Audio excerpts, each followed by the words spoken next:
Good afternoon, friends. Today is Saturday, September 6th, and this is part one of my country yard container garden tour. Fall is creeping toward us, although it certainly does not feel like it here today in North Georgia, Zone 8A. It's very muggy. It's been thundering for the last few hours, but no rain. I'm going to try and condense this into 2 videos. I always say I'm going to try to get 1 or 2, and then 3 videos later, here we are. But I'm going to try to be expedient. There has been some evolution in the garden, even since the last tour, and it's probably not going to be noticeable to you, but it is to me, which I just find really interesting. We've had some storms. I've had some things, broken or beaten down. I've moved some things even since the last video. And as many of you experienced gardeners know, sometimes these unplanned or unwanted or unexpected changes turn out to be for the best. And right now I am very happy with my fall garden. I think for us to have had a pretty brutal summer, and to be where we are at in the season, I'm very pleased. So we're just going to go around here and take a quick tour. I'm going to start here. This is a sweet potato vine. I think there were either 2 or 3. I can't remember. I got them from Garden Crossings, and they have been a rock star. And they're also very easy to root, I discovered. I've got another side of the garden where I had a piece break off, and I stuck it in the dirt. Literally, that's all I did, and it's doing fine. The little purple flowers, I don't know what they are, and my knees are aching today, so I don't feel like bending over to see what it is. But I got these at Home Depot in the spring. In the past, they have sold these in the fall too. They definitely are happier if you hit them with Miracle-Gro Bloom Booster every 7 to 14 days. And I had really stepped up my fertilizing in late July and through August. Right now I'm 2 weeks out, so I plan to fertilize either tomorrow or Tuesday with Miracle-Gro. If we get a lot of rain later today, and you might hear the thunder in the background, then while everything's damp tomorrow morning, then I may go ahead and do it, even though I normally don't do a lot of yard work on Sundays. But anyway, here we are. So this is just really, really spectacular. I just love the colors together, the pale purple and the dark burgundy. Got a Bobo hydrangea that I moved here earlier in the year. It's been a little bit happier, but still not 100%. I think it needs more sun. And it's tricky with hydrangeas in my yard because I know a lot of them like lots of morning sun and no afternoon. And sometimes it's hard for me to find a spot that gives them what they need. So we'll see. I'm going to try more oak leaf hydrangeas next year, I think. Just because I think they might be a better fit for my garden, but also I really would like to have that fall foliage. We've got some butterfly bushes here that were struggling, but they have really taken off in the last month. Another pot that I moved, the begonia didn't like it, but everything else did. I'm not sure the Sedona Sunset loves being here. It's probably a little bit too much shade for it, but it's fine. The purple salvia definitely likes it. This is that's rockin' purple salvia, Sedona Sunset, and some type of super tunia. Those are all from Garden Crossings. Mail order proven winners. The rockin' pink or rockin' fuchsia salvia. This is one of my favorite plants. Been very happy here. It's happy if you keep it watered, obviously, but also it does need Miracle-Gro to thrive, or some type of liquid fertilizer. I also find mine does not like full sun. It likes to have some shade. So that's sort of, I guess, if you're, again, here in the deep south where it gets very hot, then, you learn through experience that sometimes what the tag says doesn't necessarily apply to your gardening zone. We've got Rockin' Blue blue suede shoes.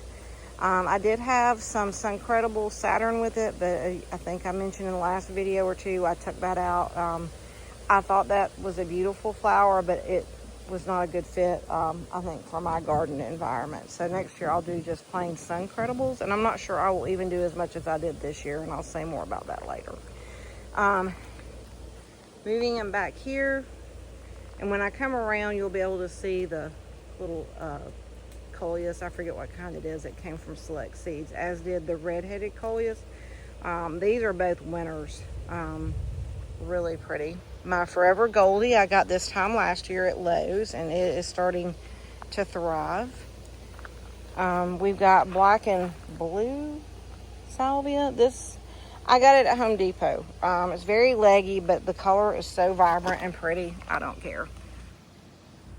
Zoom in so you can see that. A couple of perennials. I forget. I know one is Blue Fortune. I'm not sure what this is here, but it's pretty. From Bluestone Perennials. I'll need to move those into a bigger pot in a few weeks when it cools off. Now, this garden, this raised bed, this is new this year. This did not turn out at all how I planned. I thought I was going to have double doozy spirea, like going crazy, and I've got some black knot butterfly bush back there, which was very prolific until these are a couple different varieties of salvia. I think Amante. I'm trying to see if I can see. Yes, Amante. And these initially were in another part of my yard garden, and they were just about dead.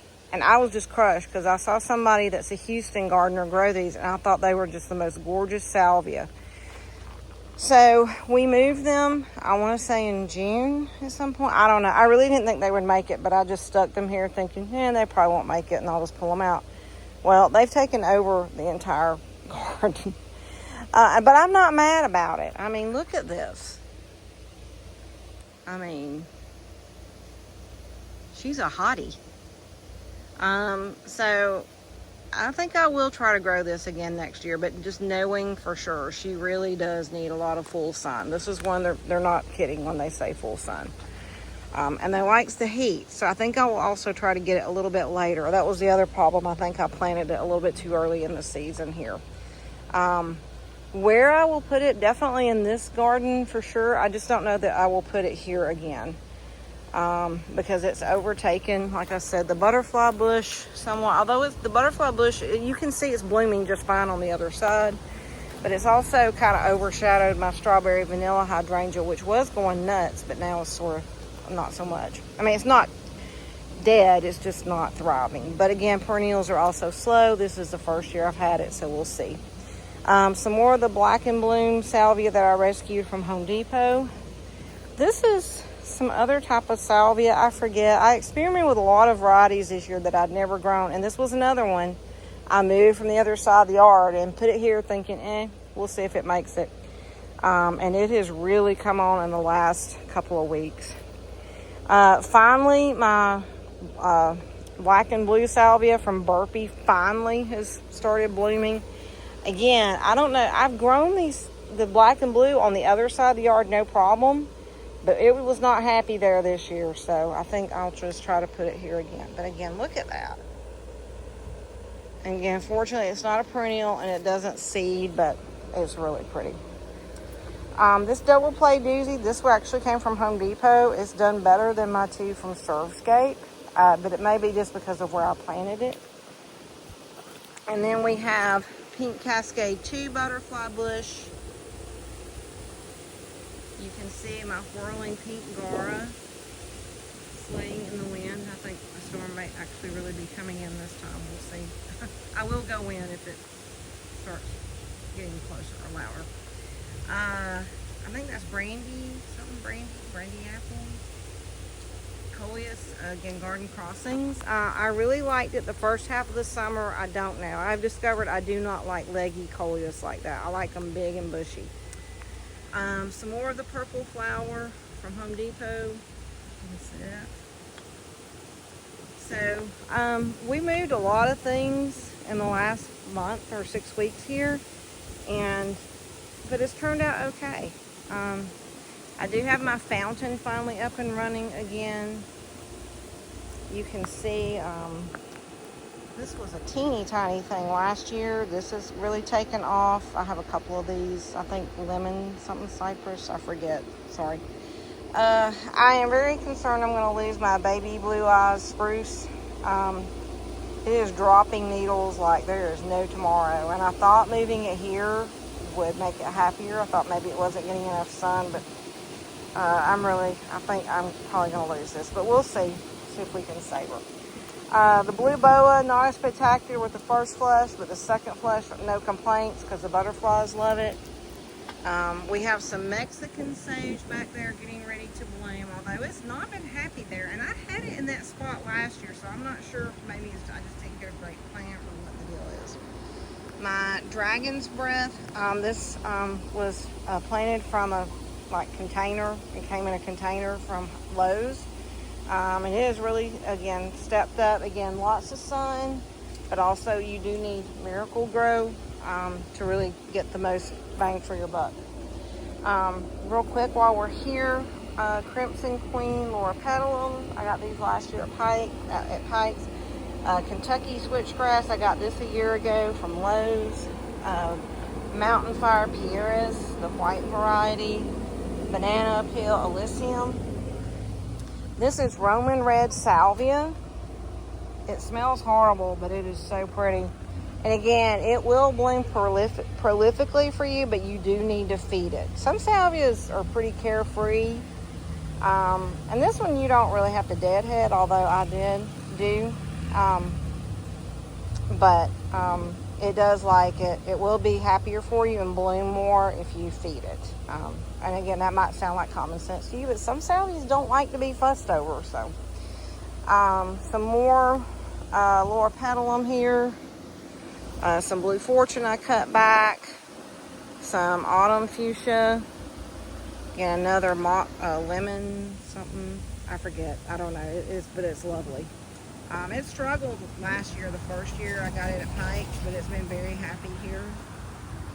This is a different variety of Laura Petalum. I forget what kind. I got it at Home Depot, but it's actually got some blooms on it. So, all right, this is one of the things I'm most excited about. So I have some pink type of ornamental grass I've planted for the first time this year, but you can see it's been overtaken by the Dragon's Breath Celosia. I am not mad about it. I was shocked. Apparently this self-seeded, and I probably would have even more, and it would be bigger if I had not pulled some of it at the beginning of the spring, because at first I thought it was just weeds. Oh, look. We have a little dude chilling out here on the gazing ball. What's up, buddy? I'm normally not a fan of these creatures, but he looks awfully cute, just kind of chilling there. But anyway, sorry. Back to the Dragon's Breath Celosia. So you can see it's finally starting to bloom here. And even without the blooms, I just like the foliage. All right, so I'm going to speed up a little bit. A, I don't want to lose you on this video, but B, the thunder's getting closer and I don't want to get hit by lightning. Again, a lot of these things you have seen before. Very pleased with the, I think, Snow Sprite Cedar. It's made its own leader. I have another one I still have not tied up the leader. I've got to do that. Some more Rockin' Pink Fuchsia. Some different varieties of Arctic Fuchsia. This is Anna something. Oh my gosh. The name just escaped me. Sorry, every now and then my brain just short circuits. It is some type of fuchsia. Or no, this is a salvia, excuse me, not a fuchsia. This is a fuchsia. Anyway, I got it from Select Seeds. I highly recommend it. I will definitely get this again next year. Some more Rockin' Pink Salvia next to the Arctic Blaze Salvia. There's hot pink and purple. The Royal Raspberry. I've talked about this before. Definitely recommend that Hummingbird Mint. Some more of the original Pink Cascade. Butterfly bush. Obviously, it lives up to its name. The butterflies do love this, as well as the Blue Fortune Hummingbird Mint. Different varieties of Hummingbird Mint. When the season's over, I will look at the tags and be glad to share the names if you are interested. But I've been very pleased. It's a little leggy, but again, the hummingbirds, all the pollinators love it, so I will not change this. And then my original pink cascade from last year. Again, she's in a pot within the container. I was scared to try to uproot her. Oh, there go my hummingbirds. This is Queen Nectarine, but it has somehow reverted back, and it's done this every year now to whatever I guess it's originally bred from. Like you can see, some of it is the color it's supposed to be, but then we have this. Again, I'm not mad. I like it, so it's all good. Some more autumn fuchsia here. And real quick, I'm just going to spin around my banana peel Elysium, some more Crimson Queen Loropetalum. Again, this is a Mountain Fire Pieris. I'm losing some of it, but I've got a lot of new growth, so we'll see if it makes it. If not, I'm going to replace it with an oak leaf hydrangea. I did forget to talk about this real quick. Some more banana peel, Crimson Queen. You can see I alternated these. We had a storm day before yesterday that took out or laid out some of my Sedona Sunset Coleus. All of this I got on clearance at Lowe's. So I think I did this whole bed, not counting the autumn fuchsia, for like less than $15. So we tried to salvage it. Hopefully, I think it will be okay. Coleus is very versatile. You know, it'll get knocked down in a storm and a stalk will break off or get bendy and you think it's dead and it just bounces right back. While we're here, because the storm is getting closer, let me just come over here. And by the way, let me just show you. Look at that. And it smells so good. This is, I think this is cranberry. Cranraz.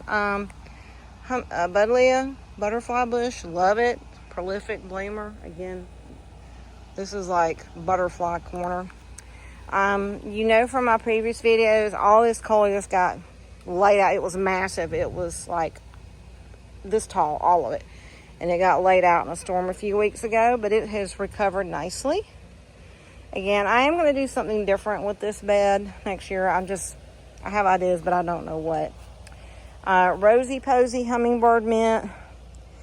It has not performed as well this year as last year. So we'll see. But again, it looks spectacular in the spring. It's not one, though, that I think is a good rebloomer. I finally cut back the Rockin' whatever pineapple salvia. It's not called that, but that's what it is. I cut all that back because by the time it blooms, the hummers are going to be gone here. Plus, it was overtaking my Suncredible flowers. I think next year I'm going to do Suncredible, but I'm going to just do them in a big pot. I want to do something totally different. This raised bed did not turn out or perform the way I envisioned for the entire summer season. Again, some hydrangea, Japanese maple. The Rebecca is done for the season. No complaints. It was spectacular for a good 2.5 months. The blue haze hummingbird mint. Again, very pale purple, very nice. And then, again, 2 types of butterfly bush. Today I was watching a video from Creekside Gardening, and now I forget what she was saying, but it's a type of cascading butterfly bush, and I think that's what this is, because when she showed the tag, I was like, oh, that's what the tag looked like when I got it. And I apologize, my brain is misfiring. I can't remember. But this is a really nice butterfly bush. I would like to get more. I got it at Lowe's last year. I did not see any of these, though, this year. Another Forever Goldie that's doing good over here from Lowe's. I don't know if you can see it, really. I need to go to the other side. But I have some purple cascade butterfly bush that is doing great this year. I may move it to be a little bit more visible, but we'll say more in a minute. The vermilion, I do not like this flower, but the hummingbirds do, so I will probably plant some again, although I need to think about where to place it. It does need full sun, but I like having it near my hummingbird feeder. Some more rocking pink salvia, the blue boa. We've got some ornamental grass that's looking really pretty, and this is some type of sunflower or some helios something. I don't know. I planted it kind of late in the season from Bluestone Perennials. I just put a bunch of stuff in here because this was where I had all that other salvia that I was talking about earlier, and I had to move it. And then Jenna Phlox, love this. All right, well, I'm going to stop for now, and I'll be back with part 2 momentarily.